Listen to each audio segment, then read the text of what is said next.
আসসালামু আলাইকুম, this is miss Amina. সবাই কেমন আছেন? আশা করছি যে যেখানে আছেন না কেন আল্লাহর রহমতে ভালো আছেন। আলহামদুলিল্লাহ আমরা অনেক ভালো আছি, সুস্থ আছি। এটা হচ্ছে আমার ছোট্ট একটা বারান্দার বাগানে। তো এটা হচ্ছে চায়না গোলাপ, নতুন গাছ কিনেছি, তাই চিন্তা করলাম আপনাদের সাথে একটু ফুটেজটা শেয়ার করি। আর এখানের মধ্যে আমার একটা লেবু গাছ হচ্ছে। তো আমার এই ছোট্ট বারান্দাটাতে আমি চেষ্টা করি ছোট ছোট কিছু গাছ লাগানোর জন্য, আর ফুল গাছগুলো লাগানোর জন্য বিশেষ করে। আর ফল গাছ বলেন, সবজি গাছ বলেন, এগুলো কিন্তু আমার বাইরেই লাগানো আছে। তো আর আমার তো মানি প্ল্যান্ট অনেক পছন্দ, তাই আমি মানি প্ল্যান্টে একটু বেশি ফোকাস করি। আমি অনেক রকম অনেক জাতেরই মানি প্ল্যান্ট কিনেছি, যা এখানে আমার বারান্দাতে লাগানো হয়েছে। তো সবাই কিন্তু কম বেশি গাছ অনেক পছন্দ করে, ঠিক তেমন আমারও অনেক পছন্দ। তো আমি চেষ্টা করি আমার বারান্দাটাতে করার জন্য। তো যতটুকু সম্ভব অতটুকুই করেছি। তো এটা বিকালের দিকে অনেক দিন, তো আমার স্টুডেন্টের সাথে আপনার সাথে শেয়ার করিনি। তো ওরা সবাই পড়তে এসেছিল, তো ওদেরকে পড়ানো হচ্ছিল। এরপর বিকালে শেষ করে আমি চলে যাই মাগরিবের পরে আমাদের চট্টগ্রামের আন্দরকিল্লাতে কিছু কোরআন শরীফ, কারণ আমি কিছু এতিমখানায় কোরআন শরীফ পাঠাবো, সেজন্য আমি নিজে হাতে গিয়ে কিনতে গিয়েছিলাম রিয়েল সহ। তো এখানে মোট 16টাই কোরআন শরীফ। এতিমখানায় আমি জিজ্ঞেস করেছিলাম কয়টা লাগবে। তো এটা আমাদের পরিবার থেকে, মানে আমার শ্বশুরবাড়ির পরিবার থেকে এটা দেওয়া হচ্ছে। তো যাদেরকে দিচ্ছি তারা যেন মানে তারা সবাই হাফিজই পড়ে, তো ওদের দরকার হচ্ছিল। তো আমি চিন্তা করলাম, আমাদের পরিবারের সবাই চিন্তা করলো যেটা আমাদের ফ্যামিলির থেকে দেওয়া হোক। তো সেজন্য এইটা আমার ফ্যামিলির থেকে এই 16টা কোরআন শরীফ একটা এতিমখানে পাঠানো হচ্ছে। তো এগুলো কুরিয়ার করে পাঠানো হবে। তো কুরিয়ারের মধ্যে আমরা বলে দিয়েছিলাম কিভাবে কুরিয়ার করবে। তো ওরা বলেছে এগুলো ওরা হ্যান্ড টু হ্যান্ড হাতে করে নিয়ে যাবে। তো ও মানে খুব সুন্দরভাবেই নিয়ে যাবে, যেন কোনো ক্ষতি না হয়, ওইভাবেই নিয়ে যাবে। তো কুরিয়ার করে পাঠানো হয়েছে। তো এটা হচ্ছে পরদিন বিকালে আপনাদের ভাই আমার জন্য অনেকগুলো সবজি আনতে বলেছিলাম। তো আসার সময় অনেকগুলো, যেহেতু আমাদের চট্টগ্রামের রিয়াজউদ্দিন বাজারেও গিয়েছিল, ওখানে কিন্তু তুলনামূলকভাবে একটু সবজির দাম কম, প্রতিটা কিছুরই দাম কম। যেমন আমি আগে স্বপ্ন থেকে অনেক জিনিস কিনতাম, যেমন সস টসগুলো ম্যাক্সিমাম স্বপ্ন থেকে কিনতাম। তো এখন দেখতেছি স্বপ্নতে এর তুলনায় অনেক দাম একটু বাড়তি থাকে, যার কারণে আমি সবসময় এখন চাই যে আমরা মানে রিয়াজউদ্দিন বাজার থেকে একদমই গিয়ে ও অনেকগুলোই নিয়ে আসতে পারে। তো পিছনের দিকে একটু আমার এই গলিটা তো সবাই চিনেন, এখানের মধ্যে ক্যান্ডি ফ্লস আসছিলো, অনেককে বলে হাওয়াই মিঠা। তো এটা দেখে এত ভালো লাগছিল, ছোটোবেলার কথা মনে পড়ে গিয়েছে। তখন এগুলো তো এখন এই আকারে আনে, তখন ছোট ছোট বল আকারে ছিল। তো কোনো একটা ঘরের মধ্যে ভাঙাচোরা কিছু দিলেই কিন্তু এগুলো দিত। বিশেষ করে নানু বাসায় যখন যেতাম, আমার একটা খালার থেকে যা পেতাম তা নিয়ে ঘরে সব কিছু দিয়ে আসতাম। তো উনি আমাদেরকে মানে এই হাওয়াই মিঠাগুলো দিত। তো এটা হচ্ছে আমাদের হেল্পিং হ্যান্ড, ওর বাচ্চা আর ও ছিল। তো ওকে বললাম তোরাও একটা নে, তোদেরকেও দিই, তোরাও খা।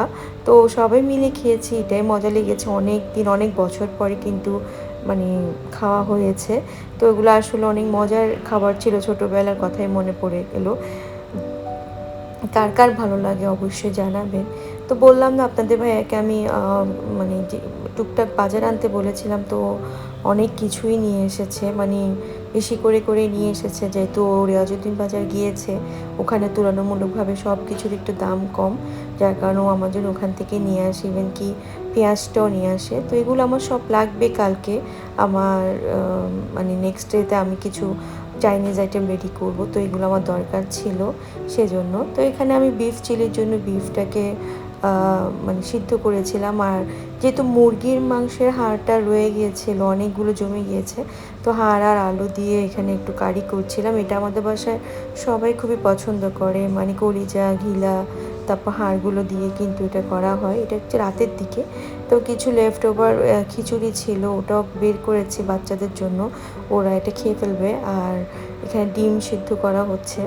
তো ওভারঅল সব কিছু মিলেই মানে সংসার জীবন নিয়ে ব্যস্ত।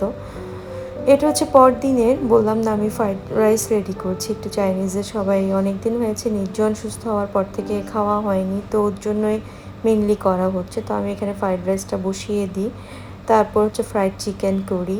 তো এগুলোই ফ্রাই করছিলাম। এটা গতকাল রাতেই খাওয়ার কথা ছিল, কিন্তু আপা বলছিল রাতে আর কিছুই করো না, সকালবেলায় করো। তো এটা দুপুরবেলায় করেছি, যেহেতু জুমার দিন ছিল, তো সবাই মন মন ভরে খাবে, তৃপ্তি ভরে খাবে, সেজন্য তো এদিকে ভেজিটেবল, বিফ চিলি, তারপর ফ্রাইড চিকেন এগুলোই তৈরি করি। তো এখানে একটু করে আমি বিনি চাল ভিজাতে দিয়েছি, কারণ আমার থেকে বিনি চালের পিঠা খেতে খুবই ইচ্ছা করছিল।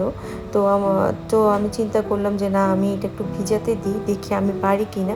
আমি কিন্তু কখনো পিঠা ট্রাই করি নাই, এমনি নর্মালি আপা বাসা তৈরি করলে আমি খেতাম, কিন্তু আমি কখনো নিজে ট্রাই করি নাই। তো চিন্তা করলাম না, এবার আমি নিজে একটু ট্রাই করে দেখবো আমি নিজে পারি কি না পিঠা তৈরি করতে। তো এখানে দুপুরবেলা সবাইকে লাঞ্চটা দিয়ে ওরা জুমা পড়ে এসে সবাই খেতে বসে যায়, কিন্তু আমি বসতে পারি না, কারণ আমার তখনও কিচেনে অনেক কাজ ছিল। তো সবাই খুবই মজা করে খেয়েছে, আর প্রতিটা খাবারই আমি নিজেই বলছি যে অনেক ভালো হয়েছিল। তো এটা বিকালবেলায় আমি নিজের হাতে চালকে ভিজাতে দিয়ে পানি ঝরিয়ে তারপর ব্লেন্ডার করে নিচ্ছি, ব্লেন্ডার করে এরপর গুঁড়িটাকে রেডি করছি বিনি চালের পিঠা খাওয়ার জন্য। তো দেখেন আমি কি পিঠা বানাই আর হয় কি না।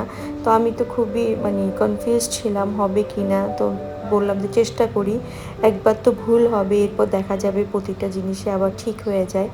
তো দেখেন এই পিঠা কার কার পছন্দ, এটা আমাদের চট্টগ্রামের ভাষায় বলে বিনি চালের গুইজ্জা, কিন্তু কাদের দেশে কি বলে সেটা আমি জানি না, কোন ডিস্ট্রিক্টে কি বলে। বাট আমার কাছে জিনিসটা আমি ফার্স্ট টাইম ট্রাই করছিলাম, আমার মাশাআল্লাহ প্রথম দিয়ে একটু ঠিক হয়নি, পরে ঠিক হয়েছে। আপা এসে বলছিল এভাবে এভাবে করো, আমি বলছি আপা বলছে আমাকে তো আমি করে দিই, আমি বলছি না আপা আমি নিজে ট্রাই করব, দেখি আমি পারি কি না। তো আলহামদুলিল্লাহ খুবই সুন্দর হয়েছিল, আর প্রতিটা পিঠাই খুবই মজা হয়েছিল। আর আমি নারকেলটা গুড় দিয়ে রান্না করেছিলাম, আর আমি যে গুড়টা এনেছিলাম এটা একটা অনলাইন পেজ থেকে এনেছিলাম, তো গুড়টা খুবই ভালো ছিল। তো এদিকে বৃষ্টিও পড়ছিল, আর এর মধ্যে পিঠা খাচ্ছিলাম, অন্যরকম একটা মজা লাগছিল। আর যেহেতু ফার্স্ট টাইম বানিয়েছি, তো সেটা তো স্বাভাবিক, একটু নিজের কাছে অনেক ভালো লাগবে। তো কেমন হয়েছে আমার আজকের ভিডিওটা অবশ্যই আপনারা জানাবেন। যারা সাপোর্ট করে যাচ্ছেন তাদেরকে অসংখ্য ধন্যবাদ। যারা এখন আমার চ্যানেলটাকে সাবস্ক্রাইব করেনি প্লিজ সাবস্ক্রাইব করে দিবেন, আর ফেসবুক পেজটাকে ফলো দিয়ে দিবেন। আজকে এখানেই শেষ করছি। আসসালামু আলাইকুম।